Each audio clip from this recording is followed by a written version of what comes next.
You're bumping me? As a writer for an elite travel magazine, Celeste Bell had flown around the world over the course of the past 7 years, and she'd never been bumped from a flight. She knew it was bound to happen sooner or later. She just didn't want it happening now. We paged you 3 times, but since you weren't at the gate for initial boarding, we assigned the seat to another passenger, the agent explained. Celeste wasn't at the gate because she'd had to bring her luggage to the ticket counter after changing out of the ugly sweater she'd worn to her office holiday party earlier that day. This season, she'd been avoiding Christmas festivities like the flu. But since participation was mandatory, she reluctantly donned the most hideous apparel she could find.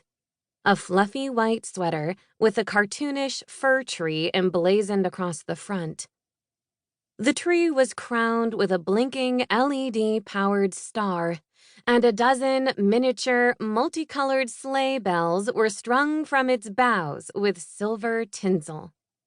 The sweater bore an uncanny resemblance to a Yuletide craft Celeste had made in first grade from a paper plate, cotton balls, glitter, and various geometric shapes cut from red, green, and yellow felt.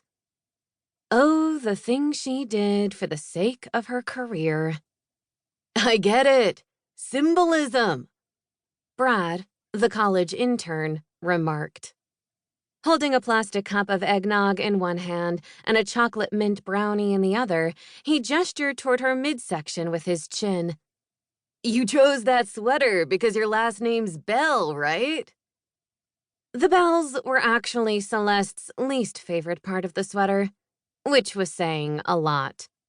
Whenever she walked from her cubicle to her boss's office, or to the break room and back again, their jingling made her feel like a Clydesdale.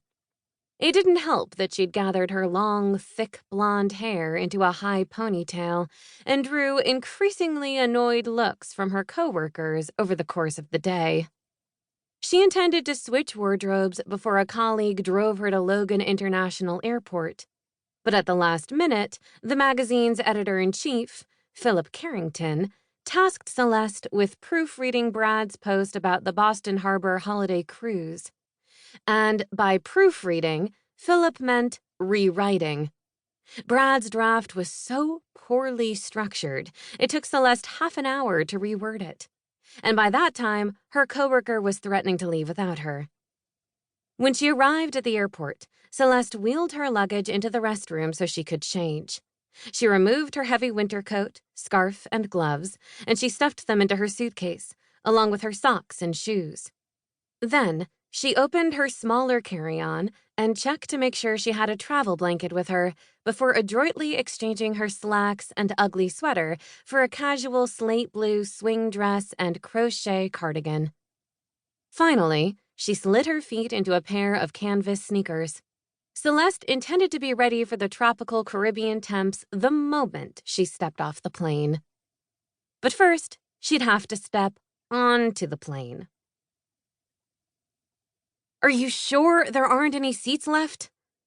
It was an inane question, and Celeste could hear the whine of desperation in her own voice. I can book you on the 11:36 flight tomorrow morning. Of course, we'll compensate you for the inconvenience as well. Tomorrow was December 20th.